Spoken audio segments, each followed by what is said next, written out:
Hello and welcome to Macros with Mythili, our weekly program where we take a hard look at all the major macroeconomic issues and challenges before the country.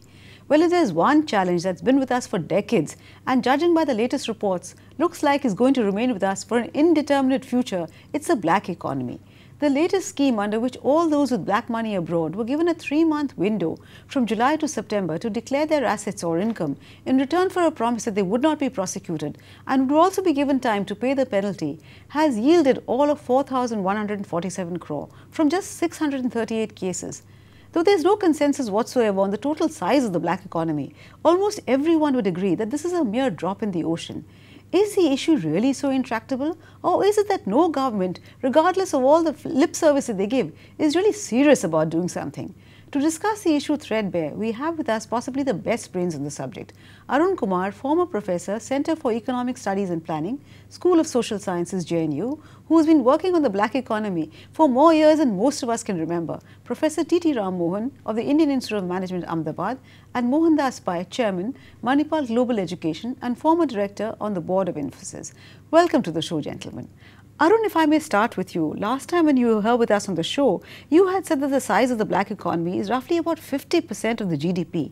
Now, why is it, despite that huge amount that you estimate to be the size of the black economy, the scheme has given such a poor response? You know, the size of the black economy is now over 50% of GDP, so that would be roughly about 75 lakh crores of rupees generated this year. It's an annual flow. Now, the reason why this 75 lakh crore is not really what we were looking at, we're looking at what is the money abroad and how much of that is coming back. That's the key thing. So we've done an estimate of what is the opportunity cost of the funds that have gone abroad, and we are coming to a figure of about $1.5 trillion. But it's not that $1.5 trillion are waiting there to be brought back to India, because a part of that is already round trip back through the Mauritius route and other routes that are available to the Indians. A part of that is consumed, a part of that is invested. So the liquid amount available in banks and in financial institutions, which can be brought back, maybe only a few $100 billion, rather than the $1.5 to $2 trillion estimate of opportunity cost that we've done.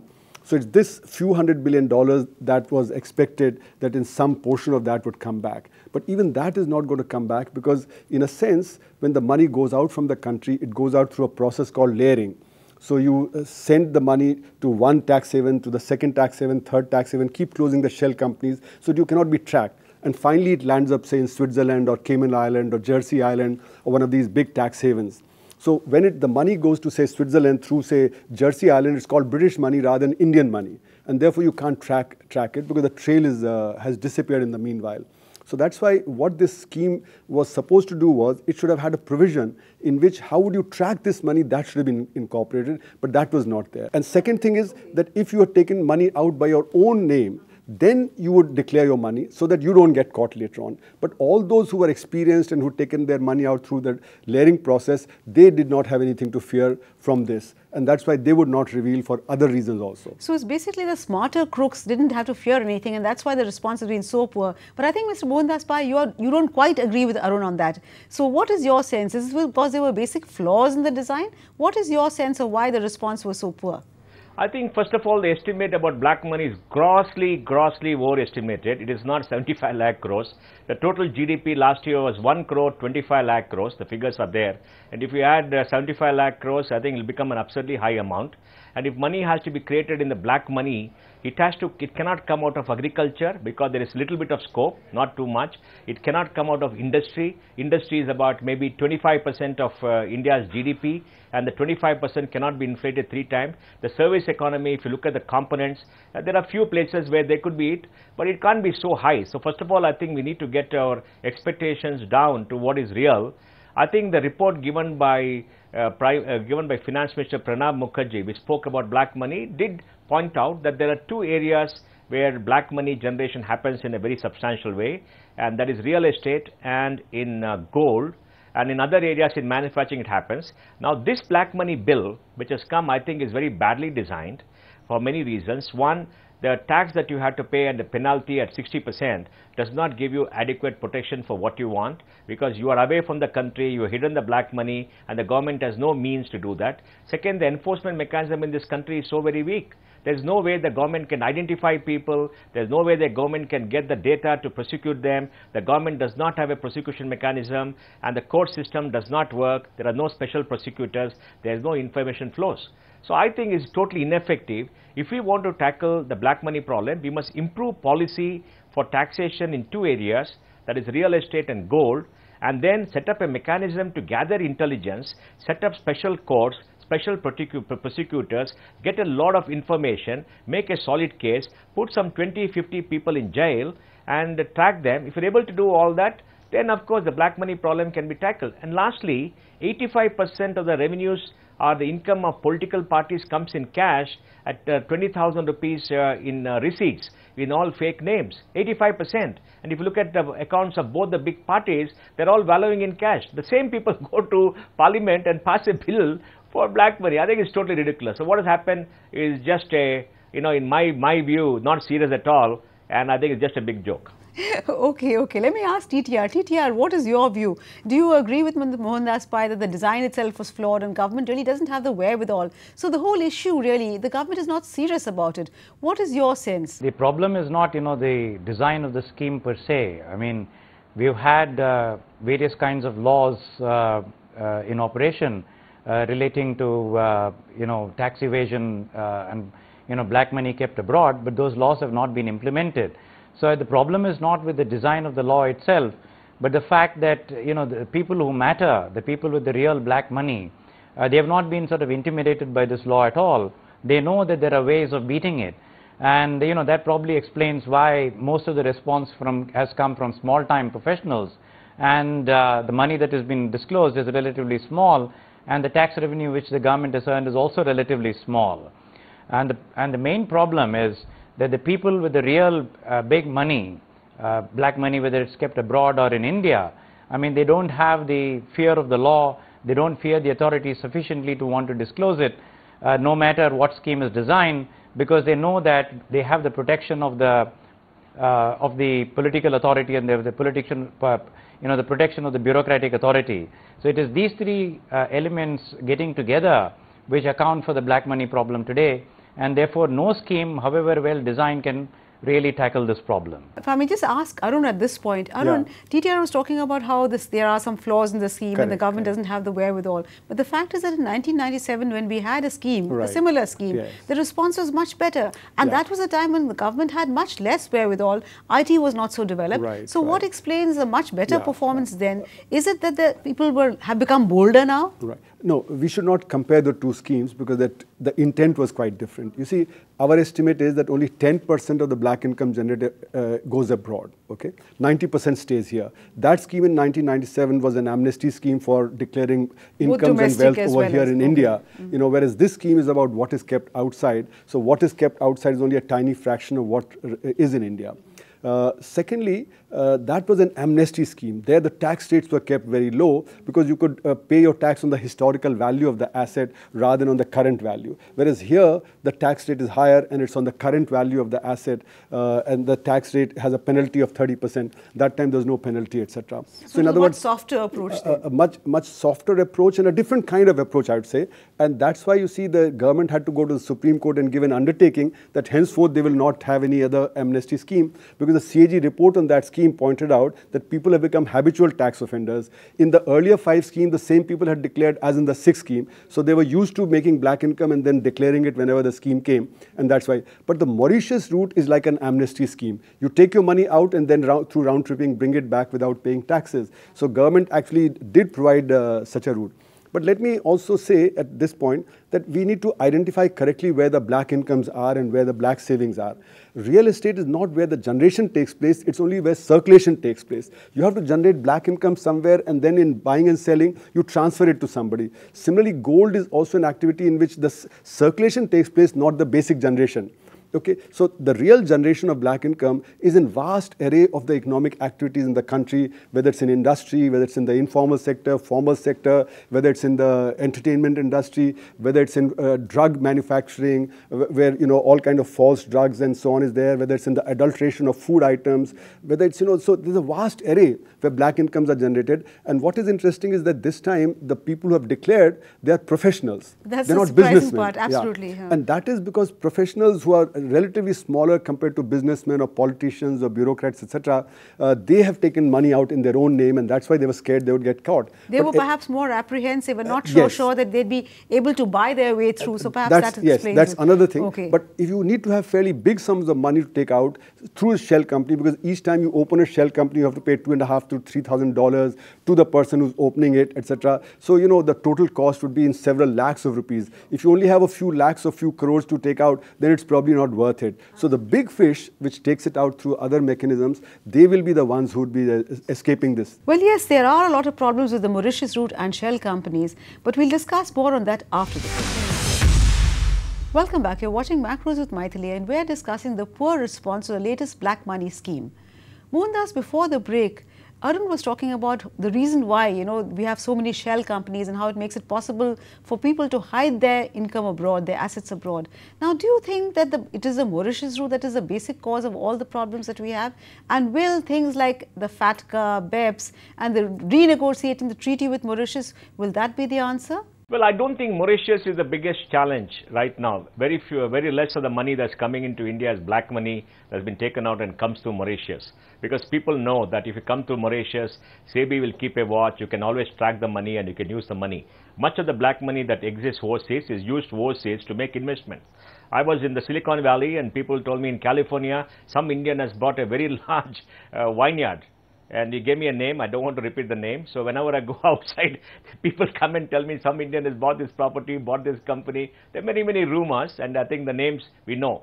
The big thing which I want to say is, all of us, many of us who are in industry, government know who has black money. Many of us also have an idea of who is keeping where.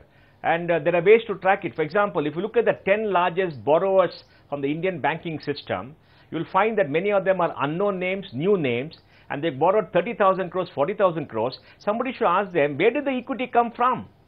And the equity has come by over invoicing, keeping the money outside and the money coming back. Everybody knows that. There are consultants in Bombay who tell you how to do that. So the point I'm trying to make is, government must get all this information, should use intelligence, talk to the big four accounting firms or all who advise people how to take out money and what you do. It's very common. You can also go seek advice and ask them how this works and how to track them and build up, make a prosecution case, prosecute them. One big entrepreneur who set up some 1 lakh crore or something of assets in this country has got a notice from the enforcement directorate for some over invoicing of his plant. I want to know what happened, and set up a special court, special prosecutors, publicly prosecute them and get the decision out in 2 to 3 years. You'll find a sea change. The government is a toothless tiger. The coffee puja, all the schemes, what happened, who has been prosecuted, who has been done, nothing in 67 years. So I think if we are really serious about black money, we need policies, we need strong enforcement, and we need intelligence gathering. Without that, all this will be a sham. As far as policies, I'll suggest two, Mythili, and I think it's very simple. Let us say, if you hold a property for more than 3 years, just abolish capital gains. You abolish capital gains on stocks and you saw people becoming more honest. Do it for 5 years, the value of the property will be registered at the proper value, black money generation, black money parking will come down. For gold, if you held gold for more than 3 years and in a balance sheet and you sell it, make it tax free, it doesn't matter. Because we have to get this scrounge out, let money, official money come into the system, let people find out that we have a taxation regime which will make sure that you don't generate enough black money, and you'll see a sea change in 5 years. By having a draconian law, giving the power to inspectors to prosecute, who will oppress you, who will take bribes, and you can rig up the system, is not going to work. Our justice system doesn't work. Policy doesn't work. That has been the story of India for many years. Absolutely, yes, I would agree with you. Our justice system clearly is found wanting. But TTR, would you agree with Mohandas that actually this is not the way to go about tackling the black money issue? The government, if it really was serious, could do it. And part of the reason is that apart from real estate, political funding is a big source of where the black money is generated. Would you agree that the government is not serious precisely because of that reason? Well, yes. I mean, it's not just that the government that's not serious. I mean, You have the three entities in the picture, as I mentioned earlier. You have the government or the bureaucracy, the politicians and the business community. And the source of generation of black money and the source of much corruption is these three elements, and you expect these very elements to go after corruption and black money. So there's an inherent contradiction in what we are attempting here. And then you have a fourth element in the picture, which is the judiciary. And we know that judicial processes are extremely tardy, very ineffective.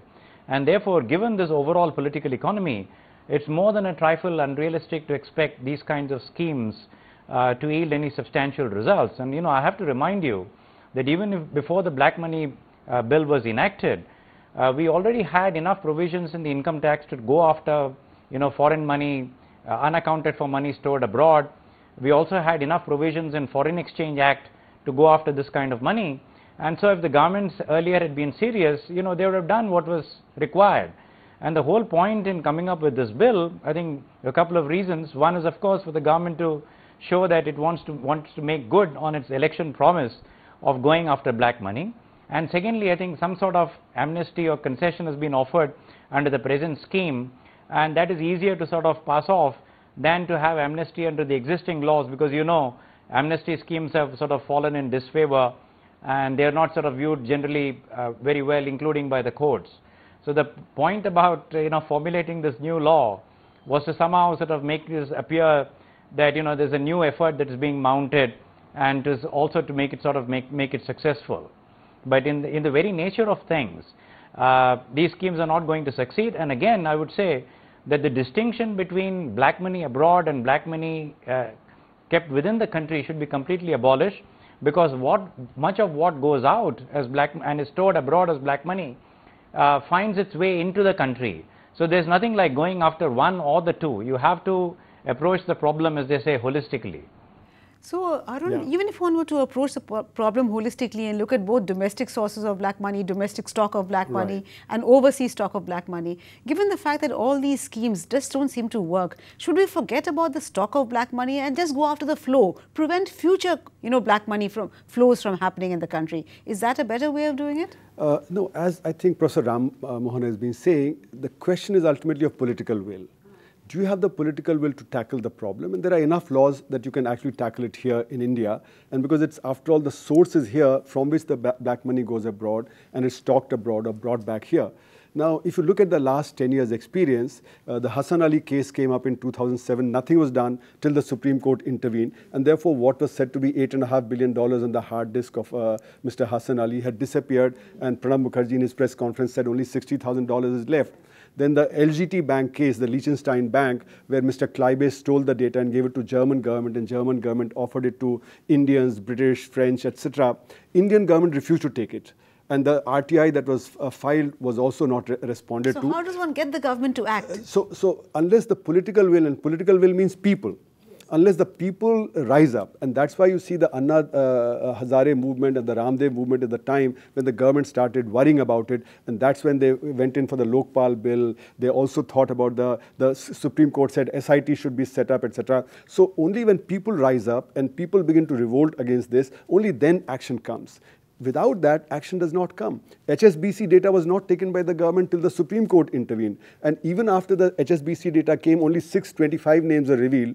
Mr. Faviani, who revealed the data to the French government, kept shouting from the rooftop that only 1% of the names have come out. But the government didn't go after that. It's the ICIJ journalist in Washington and India who revealed the remaining 500 names. Similarly, the British Virgin Island list is there. Mr. Julian Assange has been saying that we have large number of names, we have data, but we cannot reveal it. But Indian government has not approached WikiLeaks to get the names. So in other words, the political will is lacking, and as Professor Ram Mohan has correctly said, if your bureaucracy, your politician and your businessmen, the three powerful groups, they are involved, they are not going to go after each other. So it's the public which has to rise up and revolt, and then the political will be developed. That seems to be a rather dismal picture, Mr. Mohandas Pai, because I don't see people really revolting on the scale to make the government really change its ways. So, but do you think, despite those limitations, if the government were to amend the the Mauritius route, scrap participatory notes and do things like that? Will that make a difference?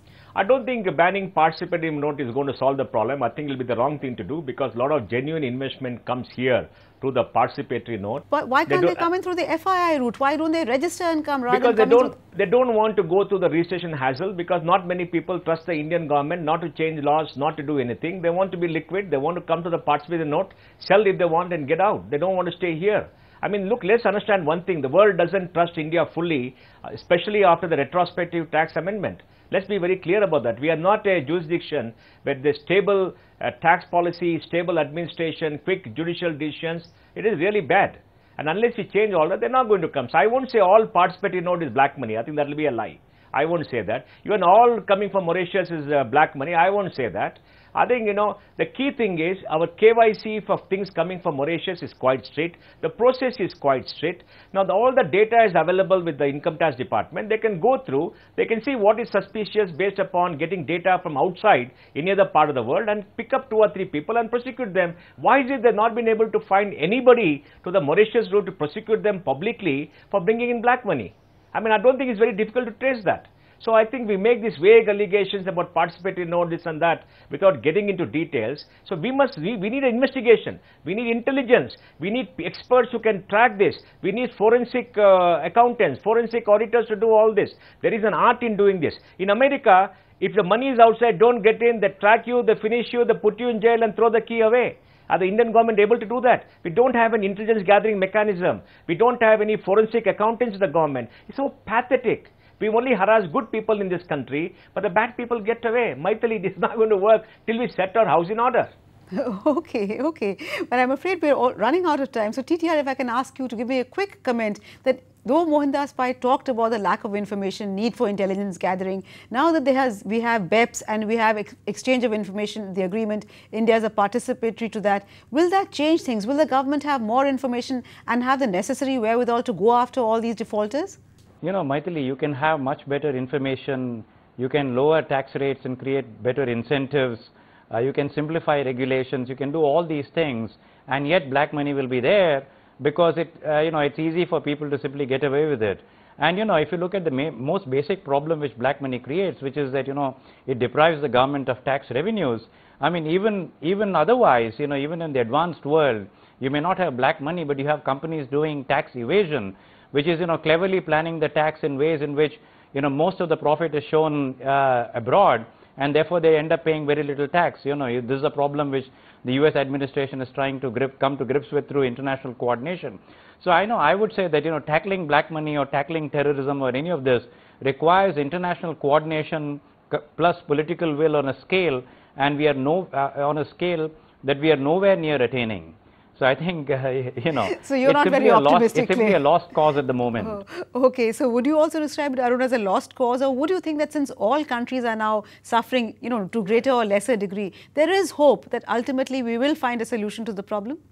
As I said, without political it will not happen. I must say that there have been at least 40 committees and commissions that have gone into different aspects of black income generation since independence, in 48, then Caldor in 55, 56, Santhanam in 64, Vanshu committee in 70, etc. They made thousands of suggestions and hundreds of them have been implemented, and yet the black economy continues to grow. So it's not that we don't know what black income generation is, it's not that we don't know technically what should be done, but without the political will, laws as they are not implemented. So laws on paper differ from laws as they are. So as was said, judiciary, for instance, under 12(6) or under 138 should solve the case within 6 months or so, will take 6 years. So therefore the fear of judiciary is not there, that I'll be brought to justice. Cases go on for 15, 16, 20 years. So the big politicians and others, the businessmen, they don't worry about it.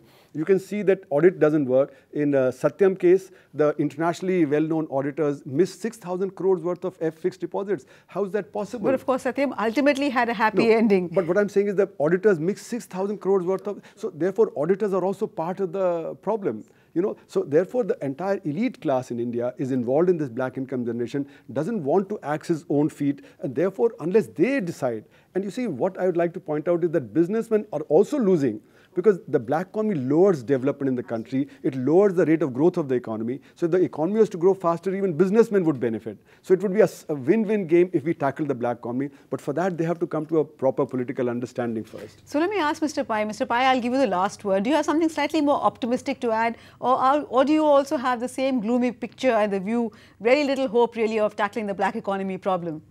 See, my optimism is based upon the fact that we have a Prime Minister who is bent upon eradicating corruption in government. He's done it in the last 1 year, and who wants to tackle this black money issue. But he has to be properly advised. And he has to meet a lot of people to understand the issue and take suggestions from them and work on policy matters. So I would say improve the policy matters and tackle the areas where black money can be generated, where it is sparked. So the flow and the total stock is also done, and then put in place a intelligence gathering mechanism. Get people from outside to do forensic audits. But set up a special court, special investigation team, special prosecutors, like you had the Shah committee after the after the emergency, and then get 2 or 3 people, and it's very easy to get them. Like I told you, look at the top 10 defaulters, NPA defaulters, ask them where they got 3,000 crores of equity, 4,000 crores of equity. You can easily do it, and then do that. In 5 years' time, you can tackle it, bring it down, maybe from 100%, bring it down to 50%. That's all you can do. Okay, that was a long wish list, Mr. Pai. But anyway, at least I'm glad I gave you the last word, because you're slightly more optimistic than both TTR as well as Arun. Thank you so much, all 3 of you, Mr. Pai, Arun as well as TTR, for joining me in the show. Thank you also for watching, but we'll be back next week with yet another edition of Macros with Mythili. Till then, it's thank you and goodbye from all of us at TT Now.